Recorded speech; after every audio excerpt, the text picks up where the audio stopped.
Rushikonda palace పై చర్చతో AP శాసన మండలి దద్దరిల్లింది. కోట్లాది రూపాయల ప్రజా సొమ్ముతో జగన్ తన సొంతానికి ప్యాలెస్ నిర్మించుకున్నారని విరుచుకుపడ్డారు మంత్రి కందుల దుర్గేష్. కేవలం తాను నివాసం ఉండడానికి జగన్ ఈ ప్యాలెస్ కట్టారని ఫైర్ అయ్యారు. ముందు అధికారుల భవనాలని చెప్పి తర్వాత టూరిస్టు హోటల్స్ అని మాట మార్చారని మండిపడ్డారు. దమ్ముంటే దీనిపై చర్చకు రావాలని సవాల్ విసిరారు మంత్రి దుర్గేష్. వీళ్ళు చెప్పిన మాట వాళ్ళు ఆ రోజున అప్లికేషన్ పెట్టినప్పుడు విని సావధానంగా వినండి. ఇప్పుడు అప్లికేషన్ పెట్టినప్పుడు వాళ్ళు చెప్పిన మాట దీన్ని బెటర్ రిసార్ట్ గా చేస్తామని చెప్పి చివరిలో ఒక జీవో ఇచ్చారు అధ్యక్ష. ఆ జీవో ఇచ్చినప్పుడు దీన్ని ముఖ్యమంత్రి గారి యొక్క నివాసం కోసం జీవో నెంబర్ కూడా చెప్పాను. కమాన్ రండి తీసుకుందాం. జీవో నెంబర్ లో చెప్పింది ముఖ్యమంత్రి గారికి నివాసం కోసం క్యాంప్ ఆఫీస్ కోసం కట్టుకుంటామని చెప్పారు. అదే విధంగా మంత్రులు ఎవరైనా అక్కడికి వచ్చినప్పుడు ఉండడానికి కడతామని చెప్పారు. వచ్చిన ఒరిజినల్ అప్లికేషన్ లో ఏం చెప్పారు? మేము మంచి రిసార్ట్స్ కడతాం, ఇంతకంటే అద్భుతంగా చేస్తామని చెప్పి ఈ రకంగా చేశారు. ఇందులో మొత్తం అన్ని కలిపి వాళ్ళు ఖర్చు పెట్టింది 481 కోట్ల రూపాయలు ఖర్చు పెట్టి దీంట్లో బాత్ టబ్ ఉంది అధ్యక్ష 12 లక్షల రూపాయలు. అవి మొత్తం మీరు తీసుకుంటే లోపలికి వెళితే ఇంద్రభవనం అధ్యక్ష, ఇంద్రభవనం మీరు నిజంగా జెన్యూన్ గా చెప్పిన ప్రకారం చేసుంటే ఎందుకు మీరు అందరినీ రానివ్వలేదు? మీకు ఆ రోజు ఒక సామెత ఉంది అధ్యక్ష, ఒక సామెత చెప్తాను. ఇది ఎంత వైలేషన్ అంటే స్పష్టంగా వైలేషన్ అధ్యక్ష.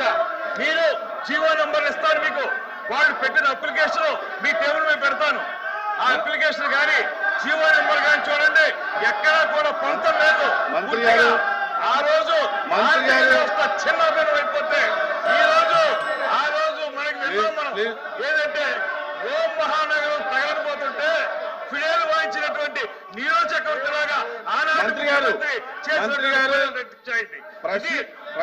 వ్యవస్థ సర్వనాశనం అయిపోతుంటే ఇంత డబ్బు ఖర్చు పెట్టి తన సొంత భవనం కోసం అలా ఆఫీస్ రూమ్ ఒక టెన్నిస్ కోర్ట్ అంత అధ్యక్ష.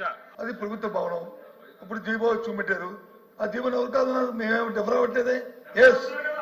ఎవరు డిఫర్ అవ్వట్లేదు. నేను రికార్డు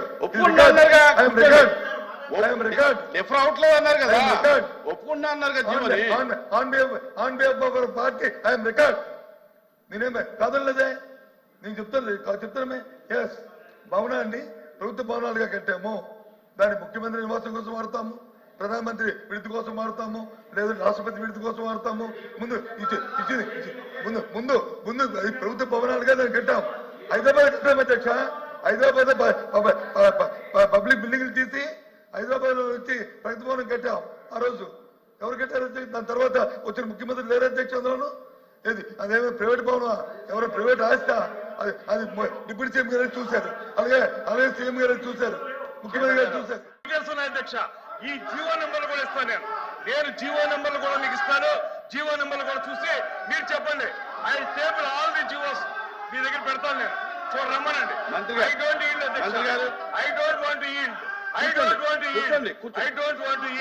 మీరు ఇది తేల్చాలి. వాళ్ళు చెప్పింది అబద్ధమా, నేను చెప్పింది అబద్ధమా తేల్చండి అధ్యక్ష. వాళ్ళు చెప్పింది అబద్ధమా, నేను చెప్పింది అబద్ధమా జీవో నెంబర్లు చూపిస్తారు. రమ్మనండి, ఓపెన్ డిబేట్కి రమ్మనండి. వాళ్ళకి దమ్ముంటే ఓపెన్ డిబేట్కి రమ్మనండి.